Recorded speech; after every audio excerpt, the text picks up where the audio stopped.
Every morning, before the sun had even opened its eyes, a young woman walked down to the great river with a gift held gently in her two hands. Some mornings it was a single wildflower, some mornings a small handful of golden grain, and some mornings, when she had nothing left to give, She gave the river a song. The people of her village smiled softly behind their hands and called her a dreamer. "Foolish girl," they would say. "Why do you give your gifts to the water? The river cannot see you. The river cannot love you. The river will never give you anything back." But one gray and misty morning, the river did give something back. As the young woman knelt at the water's edge and laid down her flower, the mist upon the water parted like a curtain, and a young man stepped out of the river as though he had been born from it, with eyes as deep and quiet as the water itself. He looked down at her small gift lying on the wet sand, and in a voice like a slow and gentle current, he asked her a question that no one in all her village had ever once thought to ask. "Why," he said softly, "do you give when you know that you will get nothing in return?" She did not know it yet, as she knelt there in the mist with her heart suddenly racing. But her answer to that one gentle question was about to change both of their lives forever. And it would teach a spirit who had never once understood the human heart, the single most important thing that all his long years beneath the deep water never could. Please hit like button and tell us from where you are watching from us. Her name was Ngozi, and her name meant blessing, and she had spent the whole of her young life trying her best to be one. She lived in a small village that sat in a green bend of a great and ancient river, and that river was the mother of everything the village had. It gave them fish to eat and water to drink. It watered their yams and their cocoyams. When the long dry season came and cracked the earth of every other village for miles around, Ngozi's people still had their river, wide and cool and faithful, and so they never went hungry and they never went thirsty. Ngozi had understood this from the time she was a very small child. While the other children saw only water to swim in and splash in, Ngozi saw a great and generous mother who gave and asked for nothing. And so, from the time she was small, she had begun her own quiet habit. Each morning she carried a little gift down to the river and laid it at the water's edge, the way one might bring a small thing to an elder out of pure respect and thanks. A flower, a little grain, a song when her hands were empty. Her kindness did not stop at the river either. Ngozi was the kind of young woman who could not walk past suffering of any kind. When old Mama Ober could no longer carry her firewood, it was Ngozi who carried it. When a small child wept alone in the dust, it was Ngozi who knelt and dried the tears. When a hungry stranger passed through the village, it was Ngozi who shared her own small bowl of food, even when it meant she herself would go a little hungry that night. "Why do you tire yourself for people who can do nothing for you in return?" the other young women would ask her, shaking their heads. And Ngozi would only smile her warm, quiet smile and say, "Because kindness is like the river. It does not give in order to receive. It gives because giving is simply what a good heart is for." She did not know that far, far below the surface of her beloved river, in a cool green palace of water and light, someone had begun to listen very closely to the words of the kind girl who brought gifts to the water. For the great river was not empty, my friends. It was ruled, as the old people always said it was, by Nemiri, the ancient and gentle mother of the river, a spirit as old as the water itself. And the mother of the river had a son. His name, in the tongue of the water spirits, meant deep quiet current, but in our tongue we may simply call him Amadi. And Amadi was, in every way, his mother's son, but one. He was strong. He was wise in the ways of the water. He knew every law of the river and kept every one of them without fail. But there was one thing that Amadi did not have, one thing that all the deep water of the world had never been able to give him. Amadi did not know how to feel. His heart was like the very deepest part of the river, the still cold place far below where the sunlight never reaches. He did his duty because it was his duty. He never lied, because lying was against the law. But he had never once given a thing for the simple joy of giving it. He had never comforted a sorrow, or gladdened a heart, or loved a single soul. And because a spirit who does not understand the human heart can never truly protect the humans who live along his river, the mother of the river grew troubled for her son. "My child," she said to him one day, in the cool green light of their water palace, "the day will come when you must take my place and become the guardian of this river and all the people who live upon its banks. But how can you guard a people whose hearts you do not understand? You know every law of the water, but you do not know the first thing about kindness. And kindness, my son, is the deepest law of all." "Then teach it to me, mother," said Amadi, in his voice like a slow current. "I cannot," said the mother of the river, and she smiled a little sadly. "Kindness is the one thing that cannot be taught by a spirit. It can only be learned from the humans who invented it, and so I am going to send you up among them." And so it was that the mother of the river gave her son the form of a young man, and she set him one single task. "You will live among the people of the village for the turning of one full year," she told him, "from this full moon to the next full moon a year from now. And in that year, you must learn, with your own heart, the meaning of human kindness. If you have truly learned it by the time the year has turned, your heart will become as warm and living as any human heart, and you may choose your own path.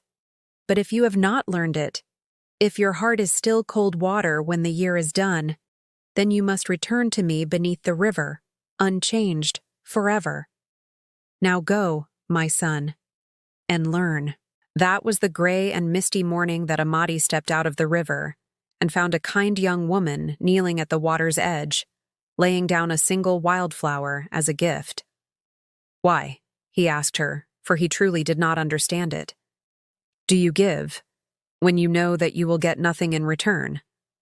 And Ngozi looked up at this strange young man who had appeared out of the mist, with his deep and quiet eyes, and though she did not know who he truly was, she was not afraid. She answered him honestly. "Because the river gives to me every single day and asks for nothing," she said. "So the least that I can do is give a little something back and ask for nothing too. That is not foolishness. That is only fairness. That is only love." Amadi stared at her. In all his long years beneath the water, no one had ever spoken to him of such a thing. Love that asks for nothing, giving for the pure sake of giving. It was as strange to him as dry land is to a fish. "I am a stranger here," he said slowly, which was true enough. "I have nowhere to go, and I do not know the ways of your people." And Ngozi, being exactly who she was, did not hesitate for even one moment. She rose to her feet and she smiled her warm smile. "Then you will come with me," she said simply. "No one should be a stranger, and hungry, and alone, all at the same time. Come. There is room at our fire, and there is food in our pot. You can stay until you find your way." And that was the first lesson. Though Amadi did not know it yet, his teaching had already begun. The seasons turned slowly, the way they do, and the strange, quiet young man from the river lived among the people of the village. And Ngozi taught him, without ever once knowing that she was teaching. She did not teach him with lessons or with lectures. She taught him the way the river teaches the smooth stone, simply by flowing over him, day after day, with her kindness, until something in him began to change its shape. He watched her rise before dawn to carry water for an old man who had no children to carry it for him. "Why do you do this?" Amadi asked. "He can give you nothing."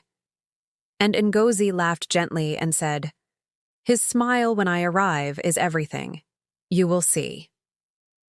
And the next morning, Amadi carried the water himself, just to see if it was true. And when the old man's face broke open into a wide and toothless smile of gratitude, Amadi felt something strange and warm move in the cold, deep water of his chest, something he had never felt before. It frightened him a little, and it made him want to feel it again. He watched her share her food with a hungry child, going hungry herself, and smiling as though she had received a gift rather than given one. He watched her sit for a whole afternoon beside a weeping widow, saying almost nothing, simply holding the woman's hand so that she would not be alone in her sorrow. He watched her laugh and forgive and comfort and give and somehow never grow empty from all the giving, but only seem to grow more full. And slowly, over the turning seasons, the deep cold water of Amadi's heart began to warm. He learned to smile. The first time it happened, it surprised him so much that he touched his own face in wonder. He learned to laugh, a sound like sunlight finally reaching the deep water. He learned to give a gift and feel the warmth of the giving. And somewhere in all of that learning, without ever deciding to, Amadi learned one more thing that his mother had not sent him to learn. He learned to love Ngozi. And Ngozi, who had shown kindness to every creature under the sun without ever once expecting a thing in return, found that this quiet young man with the deep river eyes had begun at last to give something back to her. He brought her wildflowers now, in the mornings. He carried the heavy things. He listened to her the way no one ever had. And her own kind heart, which had given so freely for so long, finally, quietly, joyfully, opened to receive. By the time the dry season came again, the whole village smiled to see them walking together by the water, and everyone said that they had never seen two people so gently, so truly in love. But my friends, as the old people say, no borrowed thing stays borrowed forever. And the year that Amadi had been given was almost gone. One evening, as the two of them sat together on the riverbank, watching the sun go down in gold and rose across the water, Amadi grew very quiet, and Ngozi saw a deep sorrow settle over his face. "There is something I have never told you," he said at last. "Something about who I truly am." And there, in the last light of that evening, he told her everything. That he was the son of Namiri, the mother of the river, that he had been sent up among her people to learn the meaning of human kindness, and that the very next night, when the full moon rose, his year would be over, and he would be called back beneath the water. Ngozi listened, and her eyes filled with tears, but she did not pull her hand away from his. "Then you have learned it," she whispered. "You have learned kindness. I have watched it grow in you like a seed becoming a great tree. Surely, if you have learned what she sent you to learn, she will let you stay. She said that if I learned it, my heart would become as living as a human heart, and I might choose my own path," Amadi said softly. "But I am afraid, Ngozi. I am afraid that a spirit's heart can never truly become a human one. I am afraid that when the moon rises, the river will simply take me back, and I will lose you, and I will lose this warm and living feeling that you have given me. Forever." And Ngozi, who had spent her whole life giving without fear, took his face in her two hands. "Then let us not spend our last night in fear," she said. "Whatever the moon brings tomorrow, you have given my heart a gift I will keep forever. And I would rather have loved you for one single year than never to have loved you at all. Come, let us go to the river together tomorrow, and let us meet whatever comes, side by side." And so, the next night, as the great full moon rose huge and silver over the water, Ngozi and Amadi walked down to the river's edge together, hand in hand. The water began to glow with a soft green light. The surface parted, and rising up out of the river in robes of water and moonlight came Namiri, the ancient mother of the river herself, beautiful and gentle and old as time, and the whole riverbank held its breath. "My son," she said, and her voice was like rain on thirsty earth.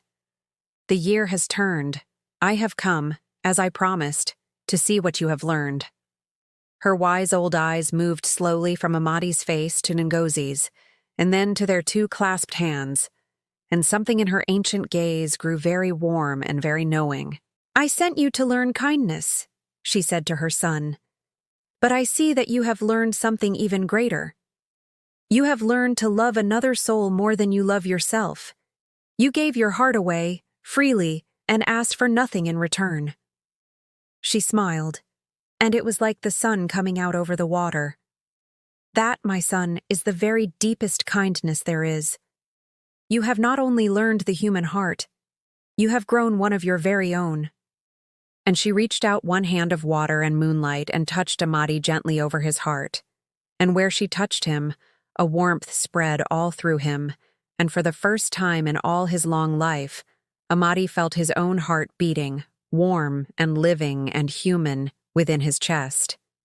"You are free now to choose your own path, my child," said the mother of the river.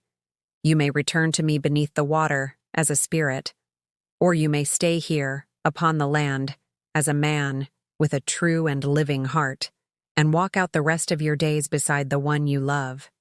The choice, at last, is yours alone."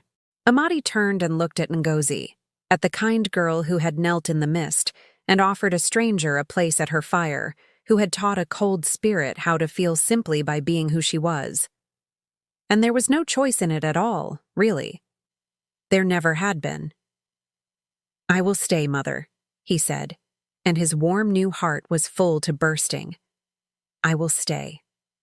The mother of the river laughed, and her laughter was the sound of 1,000 happy streams. "Then take my blessing, both of you," she said. "You, my son, for learning what I could never teach you. And you, kind daughter," she said, turning to Ngozi, "for all the years of gifts you brought me before the sun was up, and for all the kindness you have poured out upon every living thing, asking for nothing. Do you remember what your people told you? That the river could never give you anything back." Her eyes twinkled like moonlight on water. "They were wrong, child. The river has been listening all along. And tonight, the river gives you back the greatest gift it had to give." And then Nemiri blessed them. She blessed their coming marriage. She blessed the village, and promised that as long as kindness lived among its people, the river would never fail them, not in the driest year nor the hardest season. And then, in a shimmer of green light and silver moonlight, the mother of the river sank slowly back beneath the surface, and was gone, leaving only the gentle lapping of the water and 2 young people standing hand in hand upon the bank, laughing and weeping all at once. They were married when the new yams came in, and the whole village danced for 3 days and 3 nights, and it was said that the river itself sparkled more brightly that season than anyone could ever remember. Amadi lived out the rest of his days as a man, with a warm and human heart, beloved by the whole village for his kindness, for he had learned from the very best teacher there ever was. And every single morning, for the rest of their long and happy life together, he and Ngozi walked down to the great river before the sun was up, hand in hand, and laid a small gift at the water's edge.